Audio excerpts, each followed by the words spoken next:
Hi students, and welcome to today's live IELTS class. My name is Adrian and I'm streaming to you from beautiful Victoria here on the west coast of Canada. I hope everybody has had a fantastic week so far, and I hope you're looking forward to an even better weekend coming up. Hi Kyber. Hi Paulo. Welcome members. This is a members chat class. Everybody is welcome to watch. And in this class, we are looking at the IELTS reading section. We're looking for Band 9 perfection. And this lesson is brought to you by aehelp.com for academic IELTS success. Please visit us there. For the general IELTS, check us out at gieltshelp.com. That's generalieltshelp.com. On both of those websites, we have lots and lots of materials for the reading section, as well as other parts of the IELTS to help you. Hi, Satish. Hi, Bauka. Good to see more students joining in. Hi, Rajveer. Our websites look like this. This is our academic IELTS website here with the blue background. You can click this big red button to join our premium package. It's a one-time payment for lifetime access. Students in the general IELTS, we're having trouble with the video stream there, so please go to the academic IELTS for now. We'll try to fix it for the next class. It's a new type of setup, so thank you for your understanding. I'm going to end that stream, in fact. Let's get back to it. Our general IELTS website looks like this with the green background. You can click this big red button to join us there. Of course, there you will find reading materials for the general IELTS version of the exam. Paulo, don't be nervous about your exam. Just keep studying. Okay, I can see that your test is getting closer. Okay, all right. To get our apps, you will find Academic IELTS Help and General IELTS Help on your Google Play and Apple App Stores. You can download those, link them to your web accounts. And if you have questions, you can send me an email to adrian@aehelp.com. Okay? All right. So let me just try to see if I can get this even a little bit more sharper for you there. There we go. And after today's reading class, we will have a listening part 1 and part 2 for everyone. So look forward to that. And then we'll have vocab and grammar for members tomorrow, and then more listening for parts 3 and part 4. So lots more classes coming up this week. Make sure to subscribe to the channel and get notifications. All right, everyone. So we'll get into today's class here. And we're going to be looking at this passage, the city of 1,000 windows. Okay. So, reading passage, spend 20 minutes on a reading passage. Don't spend more than 20 minutes. Today we're going to spend the whole class because I'm going to teach you strategy for questions, and we're going to read the whole passage together so that we make sure that we understand it. In order to understand a passage in the exam, your first step should always be to visualize and think about the title of the passage. So let me ask you this. When you have this kind of a title, City of 1,000 Windows, what comes to mind? So what is that? Okay. So obviously visualize it. Okay. So strategy 1, visualize the title and think about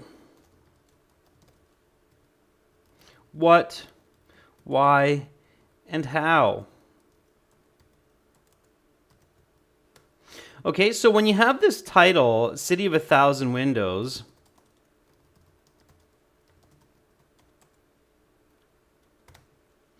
What do you see?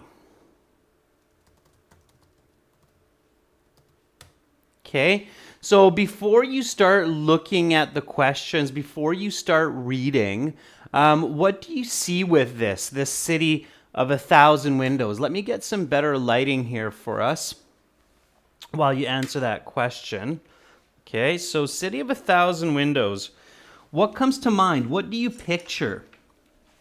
How do you see that? Okay. So Natalie says maybe some skyscrapers. Okay, Natalie, that's definitely one way to look at it. Kyber says, I can visualize this city will probably have many windows in each home of the city. So maybe, yeah, each of the residences has a lot of different windows. That's possible too, absolutely. Okay.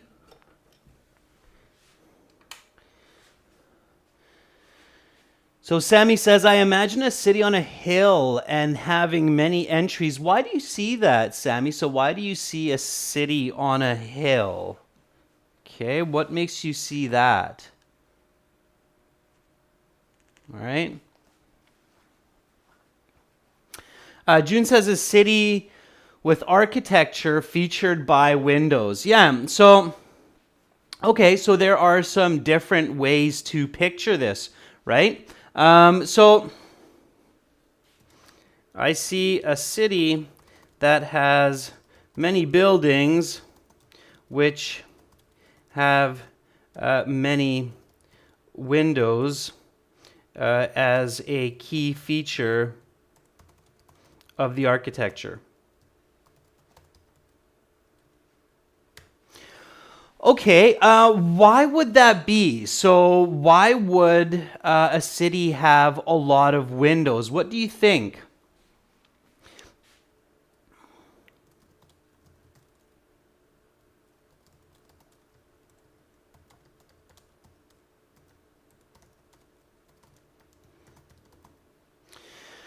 So before you read, it's good to think critically. Like, why would you have this kind of a city where there's lots of windows? Why would that be typical of the architecture in the city? What kind of a purpose could it serve? Okay, what do you think? Natalie says for lots of flats. Sammy says for more ventilation. Okay, what I would be hoping is at some point you might think of the idea that, well,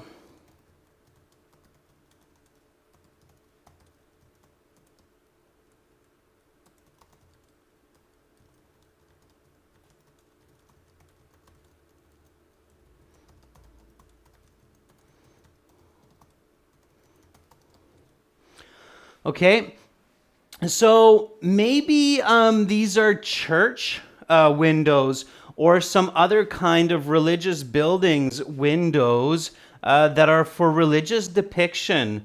They're called stained glass windows, okay? So those colorful windows that have different kinds of motifs are called stained glass windows. So that could be the other reason, right? So if it's not a modern city, if it's an old city, then it would be for that purpose, right?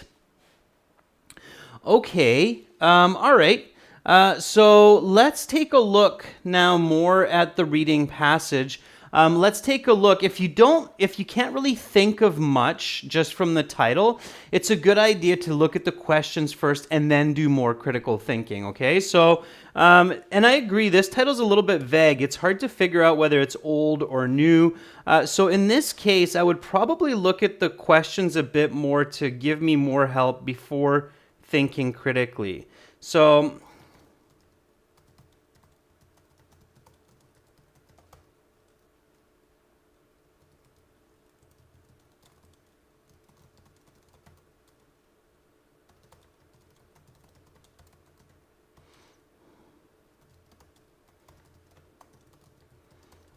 okay. So If the title is difficult to predict, then look at the questions a bit more to get clarity before doing critical thinking. All right? So let's do that.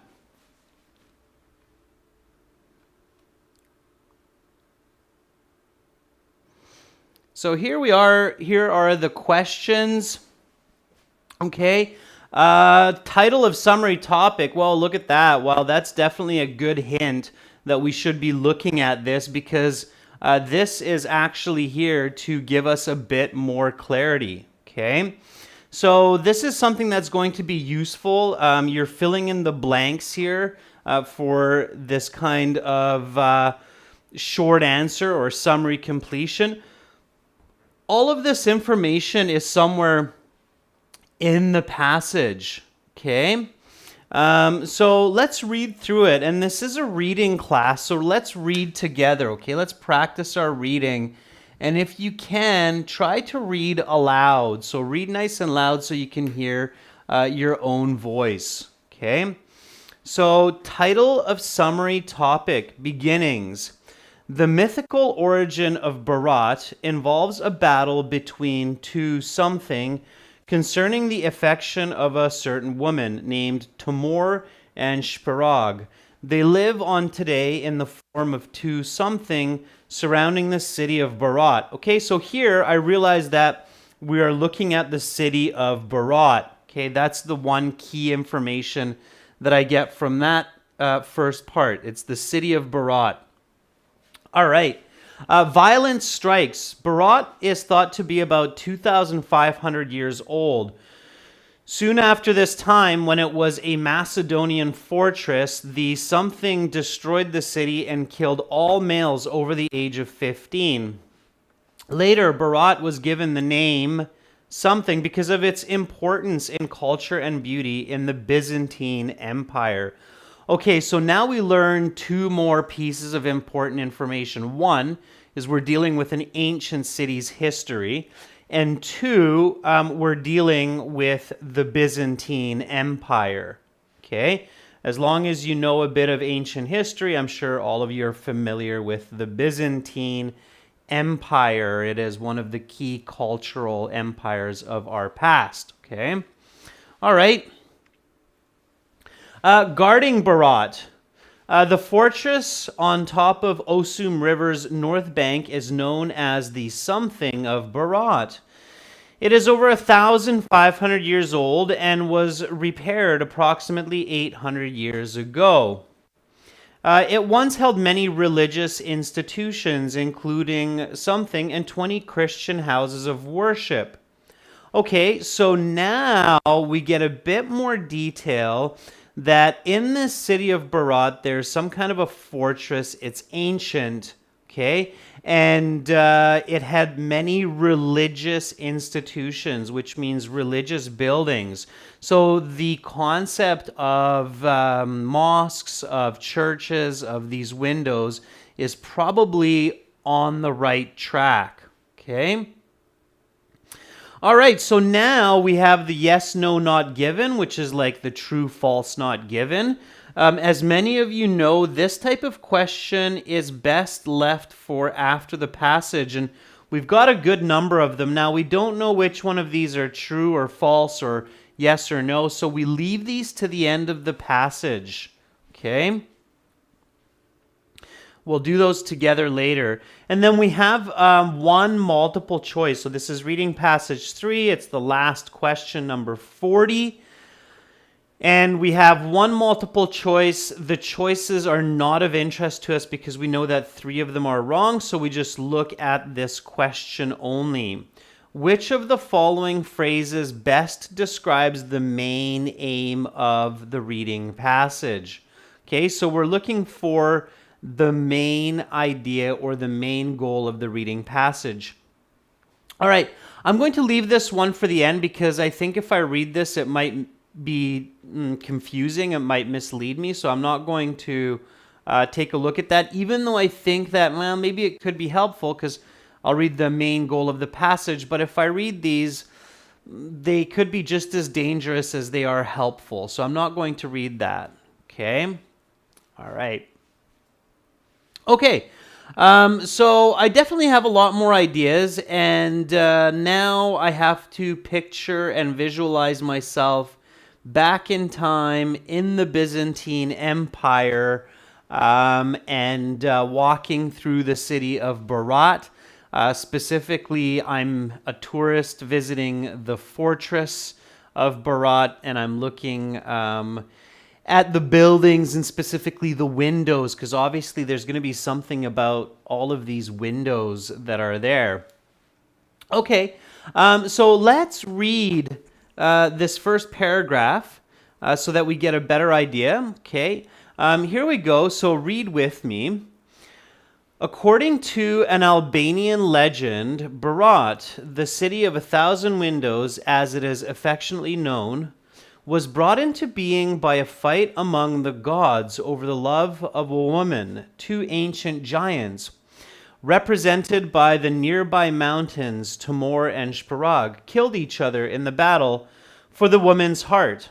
Emotionally distraught over the deaths, the woman cried unendingly. She cried so much that her tears of sorrow created the Osum River, which bisects Berat, and she drowned in this river of her own tears.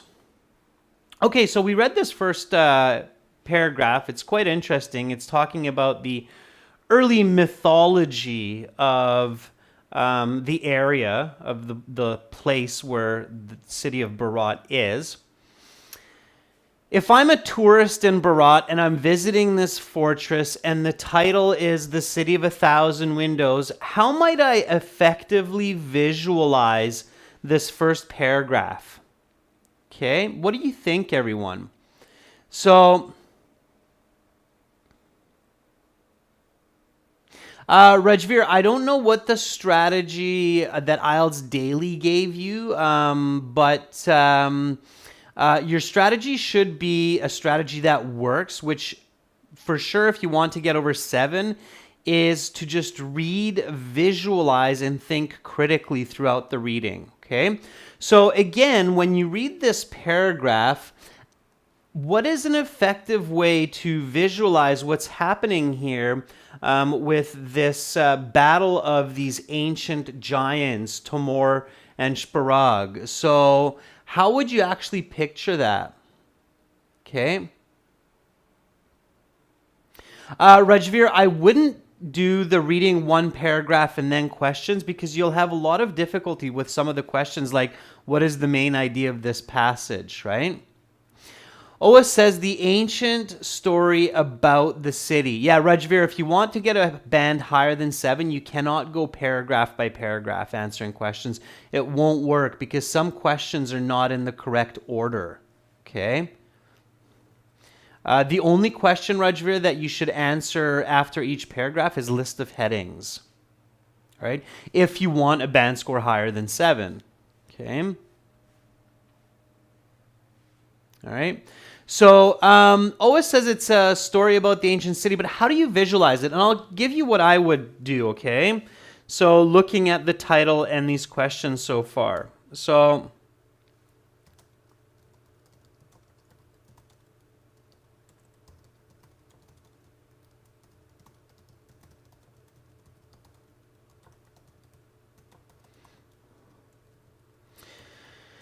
I imagine myself inside a religious building, looking at the stained glass windows that depict the story of Berat.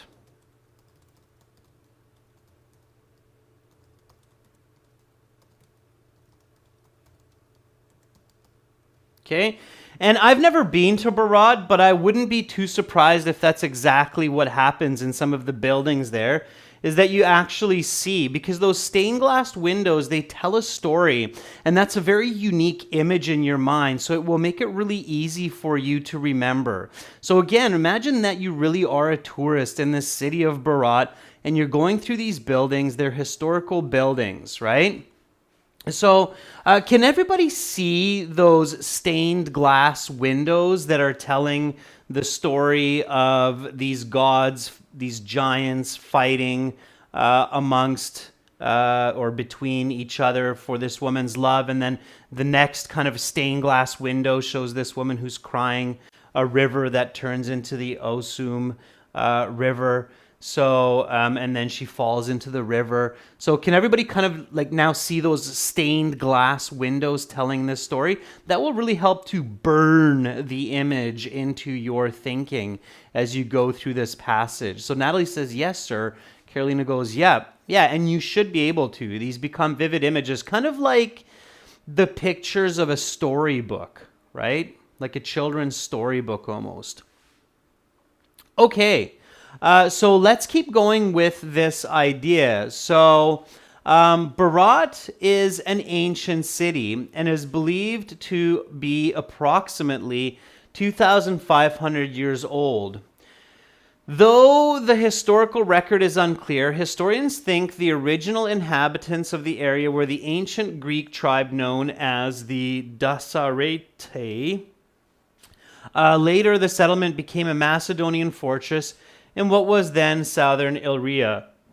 One of the most gruesome events in the town history occurred in 200 BC when it was attacked by a Roman army led by Lucius Apustius. His army destroyed the city's defenses and killed every male citizen over the age of 15 in what must have been a terrible massacre. Now, here's another quick little tip to help you with your reading fluency and your score. When you come across these kinds of tricky words, for a better lack of expression, so words like Dasarete or Illyria or Lucius Pastius, don't really try to think about those words too much, okay?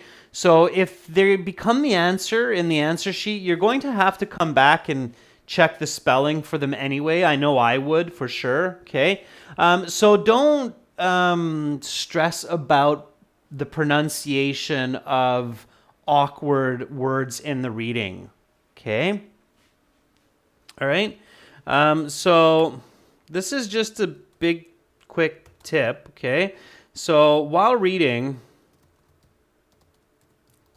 you should avoid getting stuck on awkward and difficult to pronounce words.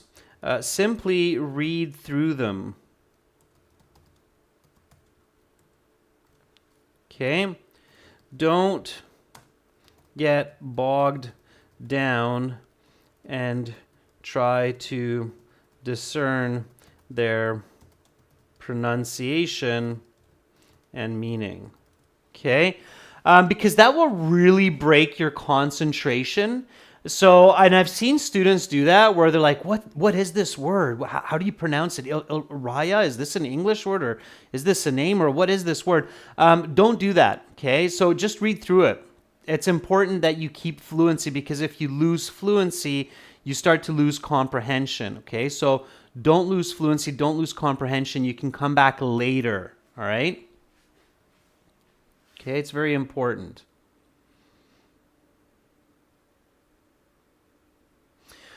Okay, so again, hopefully with this part that we just read, you kept visioning these stained glass windows. So the stained glass windows showing this terrible atrocity of the Romans coming into the city and destroying the defenses and killing all these young men. Okay, so hopefully you're visualizing that. Okay, and then here we go. So let's keep going. During the Byzantine period, following the fall of the western half of the Roman Empire, Berat was known as Metropolis, a name which was derived from Pulcheria, the sister of Roman Emperor Theodosius II. This name was not given casually. Pulcheria was highly respected throughout the empire and was considered a co-regent alongside her brother, the emperor. Berat was given this name because it was an important center of culture, wealth, and beauty in the empire. Okay, so again, visualizing that the name of Berat before it was Berat is Pulcheria, named after this empress. Okay, again, we can continue with the stained glass imagery. The heart of Berat for centuries has been the castle atop a rocky hill on the north bank of the Osum River. The citadel of Berat, as it is sometimes known, began before the Roman invasion, rebuilt by Theodosius II in the 5th century CE, and rebuilt again in the 13th century by local Byzantine government. At its peak in the 1200s, the fortress housed thousands of citizens, 20 churches. The city was overwhelmingly Christian, one mosque, and other shops and services. To this day, hundreds of Albanians live within the castle walls, though most of the churches have been destroyed and the mosque exists only in minor ruins. Much of the housing remains intact from the period. Okay, good. So we've got some more history, and we're coming now more into the millennium of the previous millennium, the 1200s. Now, recognizing this and thinking about this, you should have also realized that there's some important paraphrasing going on here, okay? And paraphrasing is very important to recognize in reading, okay?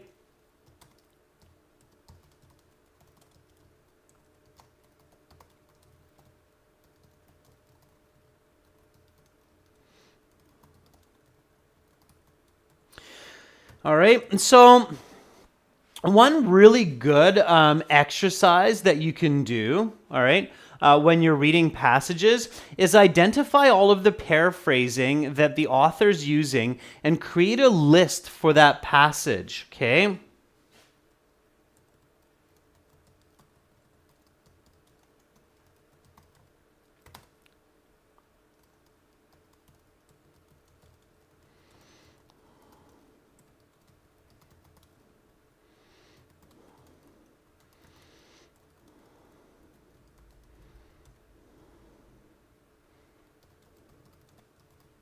Okay, this will help your reading comprehension as well as your vocabulary.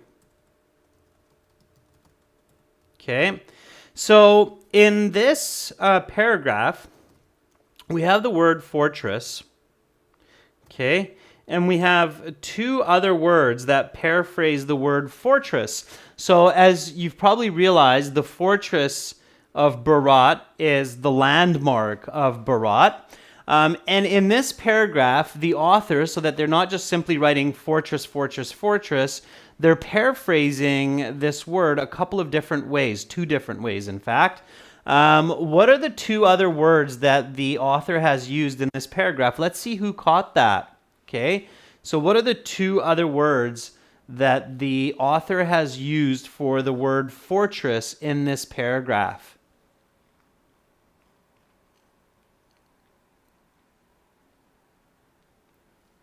Let's see who caught those. All right. So the author said fortress, in another sentence the author said another word, and then another word. Here, let me give you a little bit of help. I'll bring the paragraph back up, and then perhaps you will identify it, okay, by looking at the paragraph. Yeah, Paulo, very good. That was one of them, the citadel. Yeah, citadel and fortress are pretty much perfect synonyms.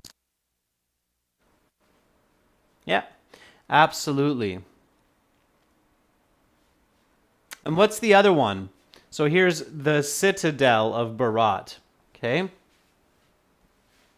So citadel was one, and there was another one as well. Yeah, very good, Sammy. Castle. All right. Excellent. Yeah.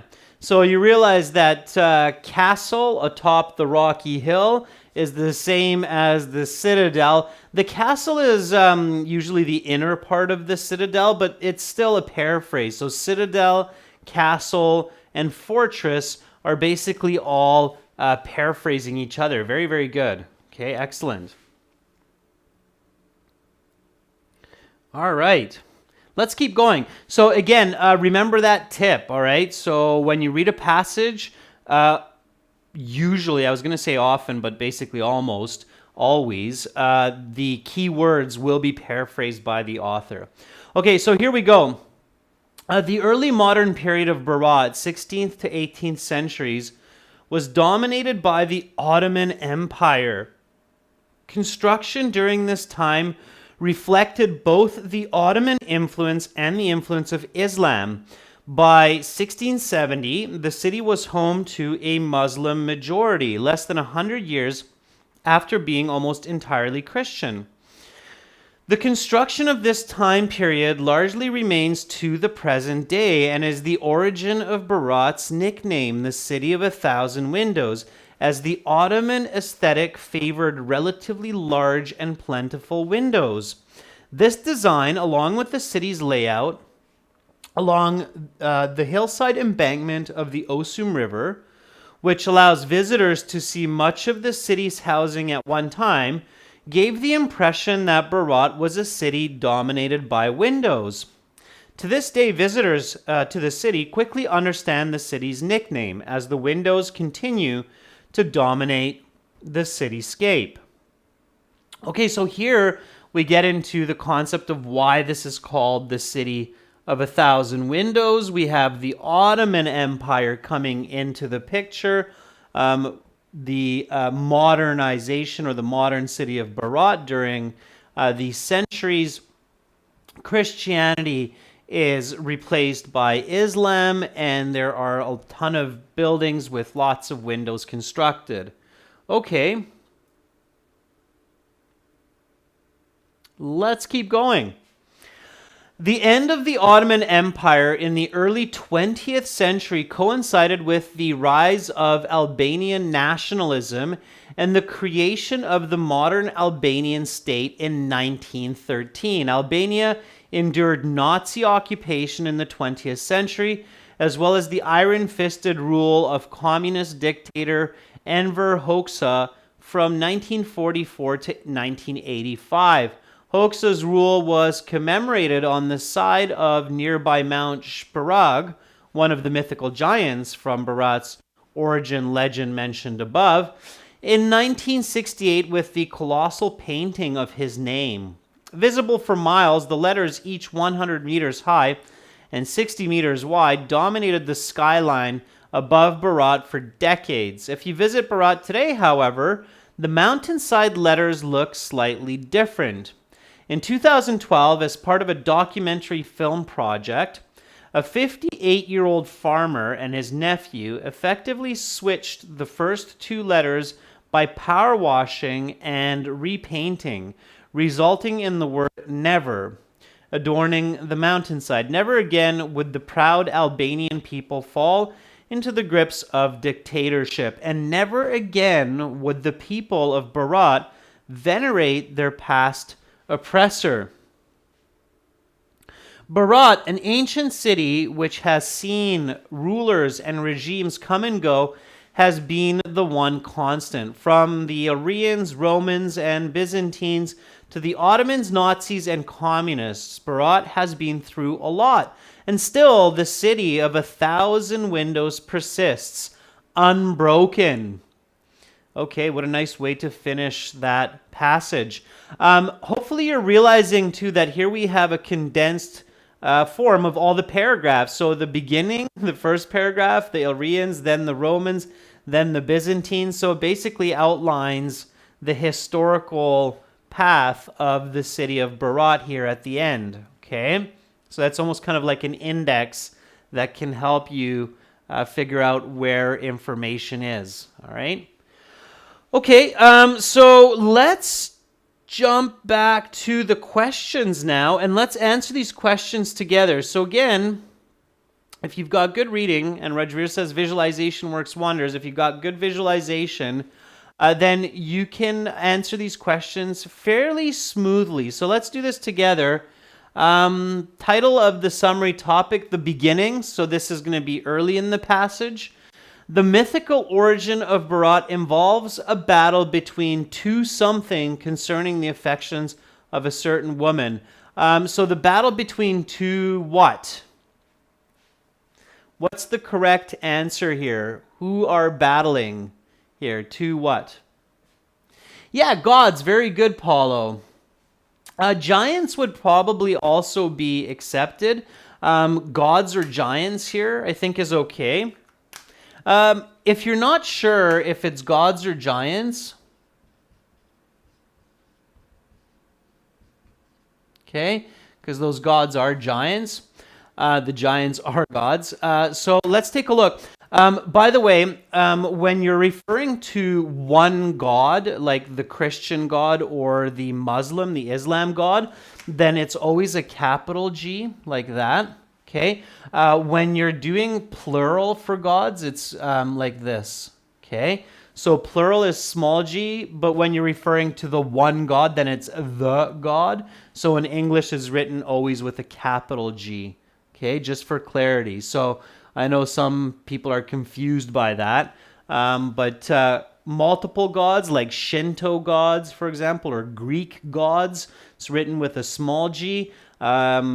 Islam, Christian God, the God is written with a capital G. Okay, just for clarity, for correct spelling. All right. Okay, so let's take a look. So gods or giants, one of the two, for sure.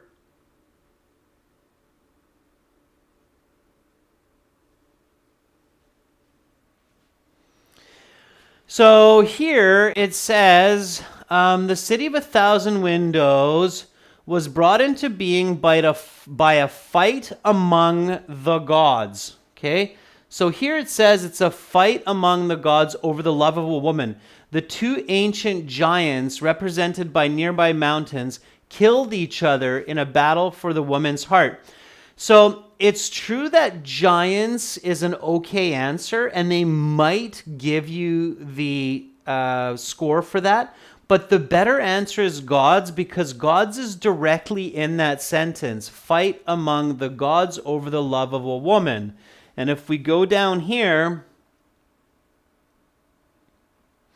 battle between two gods is fight among the gods. So giants is okay. They will probably give that to you. Gods is a bit more accurate to the paraphrase in the passage, which is fight among, battle between.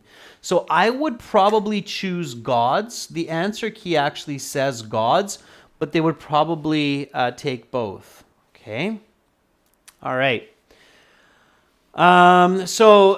Named Tomor and Shparag, they live on today in the form of two something surrounding the city of Barat.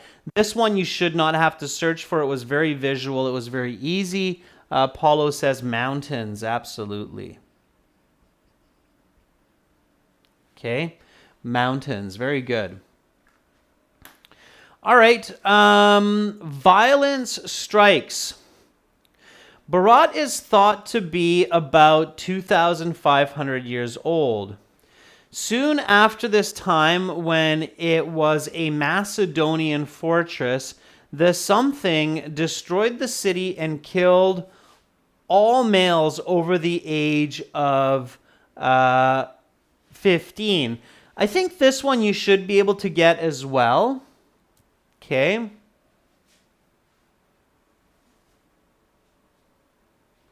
Oh, it says the Roman Empire.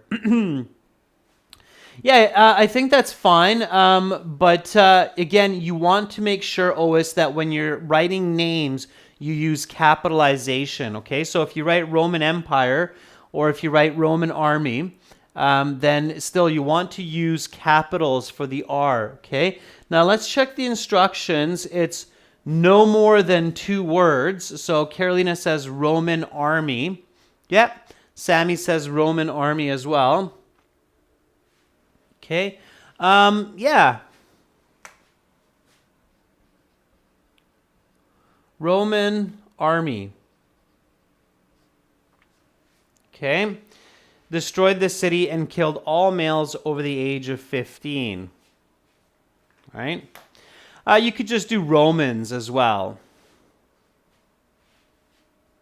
Okay. Later, Berat was given the name something because of its importance in culture and beauty in the Byzantine Empire. I have to check for that. I'm pretty sure that was the name of the empress at the time.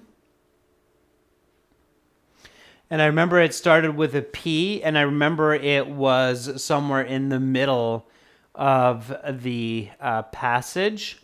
So I go back to that part, and I realized that a name which was derived from Pulcheria. So during the Byzantine period, now here I don't rush, okay?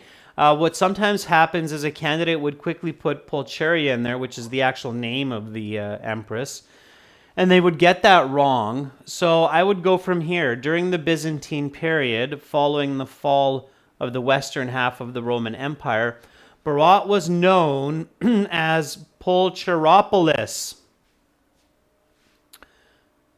You see that? Pulcheriopolis. So that's the answer. Now, let me teach you something interesting. So English is a mix of German and French. And French is based in Latin, right? Latin being the main language of Rome, of course.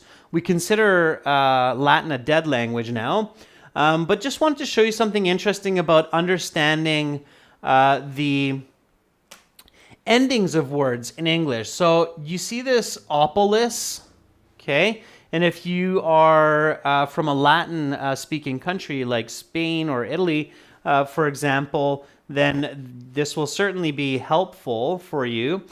So maybe some of you know that the word metropolis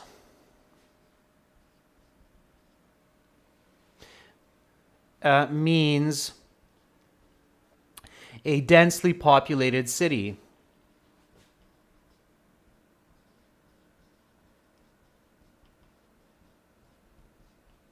Okay, just a little help with vocabulary here. So metropolitan area, metropolis, a densely populated city. So we can figure out that opolis in Latin probably has something to do with the concept of a city, right? So you take the name of this empress and you add the word city. So it's kind of like the city of Pulcheria, the city of Pulcheria, right? Pulcheriopolis. Okay? Does everybody get that? So understanding a little bit of the concepts of German and Latin really helps you to understand English as well. Okay?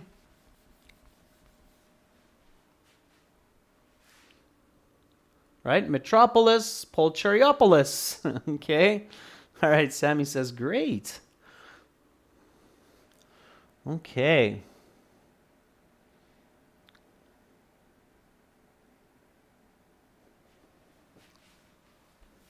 All right. So, Pulcheriopolis.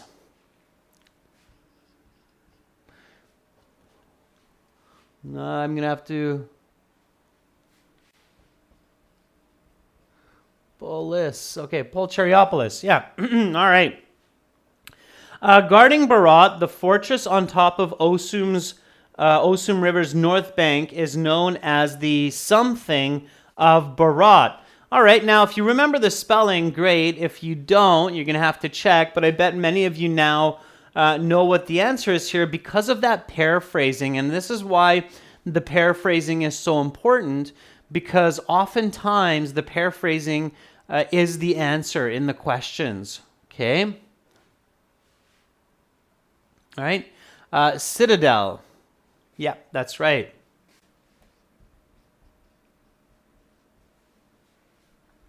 Okay. Paulo says Metropolis is Superman's city. Yeah, and Paulo, it's kind of weird because Metropolis just basically means a densely populated city, right? So it's like it could be any city.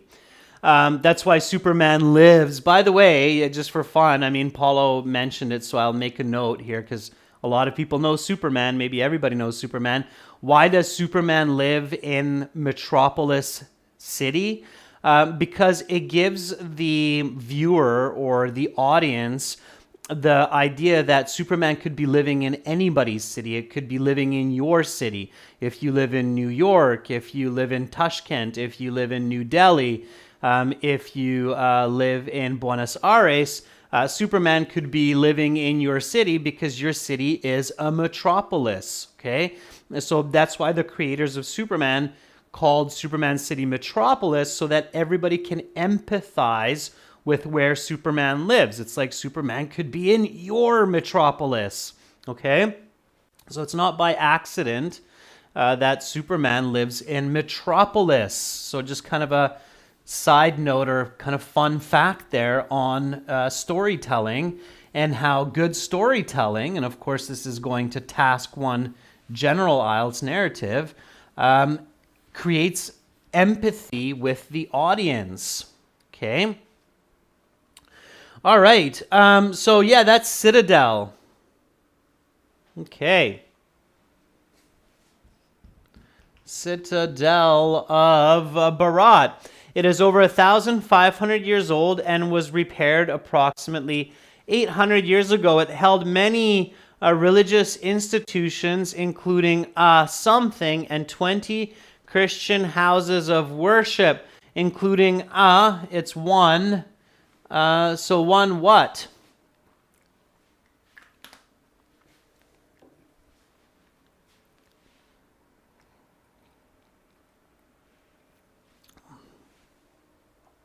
Very good, Sammy. Yeah, it was a mosque. Okay. So one mosque and 20 Christian houses of worship. So mosque and church are not capitalized. They're just small m or small c if it's a church. Okay. So one mosque and 20 Christian houses of worship. Okay, good. Let's keep going.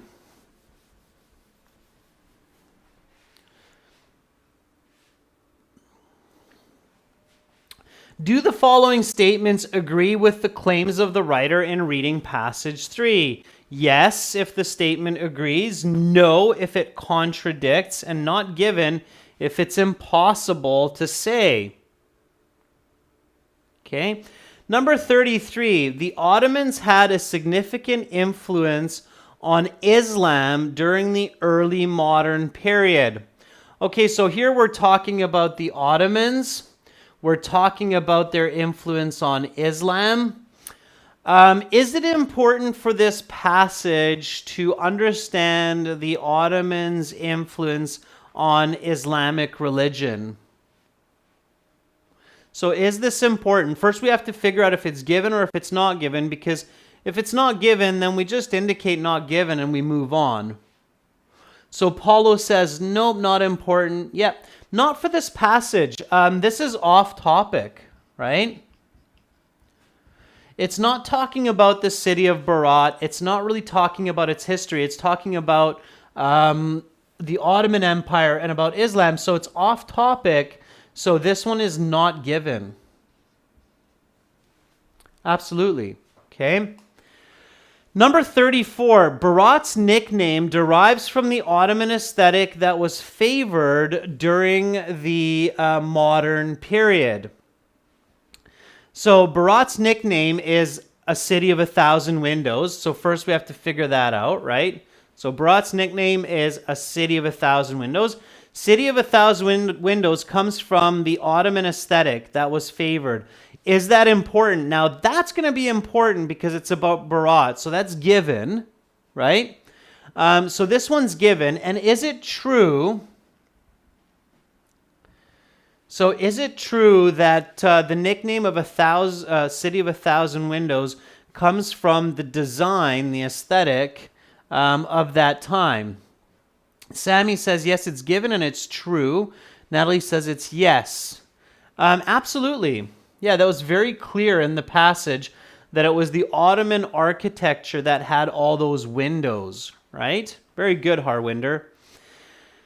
Number 35. Berat was ruled by Nazis and communists in the 20th century. So again, we have the right topic, okay, Berat. So it's likely going to be given. And is it true that Nazis and communists during the 20th century, during the 1900s, governed or had control of Berat? So think about World War II and then the Cold War after, and you'll come up with yes. Okay? Again, you don't need to search the passage. The modern Albanian state began in 1944. Okay. So this one's going to be important because Berat is Albanian, right? Berat is Albanian, so it's probably important. I'm not sure about this. If I didn't have enough time, I would go with no, because I think it was 1986 after the communists left. Okay, but I can check real quick. So this is where I would check. So my intuition, what I remember, tells me that it's no. Okay. So the creation of the modern Albanian state in 1913. Okay, so I had the wrong date, but it is in a different time. So the end of the Ottoman Empire, with the rise of the Albanian nationalism and the creation of the modern Albanian state in 1913. So the answer is still no. I would have just kind of gotten lucky on that one. But it's earlier.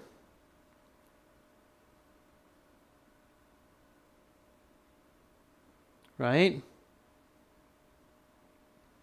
So the answer here is no. Okay, so far we've answered 4 of these yes, no, not given questions. And from the 4, I've only searched for this one. Okay? That's a really important tip when you're doing the IELTS reading section, is you shouldn't be searching for every answer. Ideally, you're only looking for one of every 3, one of every 4 answers back to the passage. Okay? Did everybody catch that? That's kind of an important note here, right?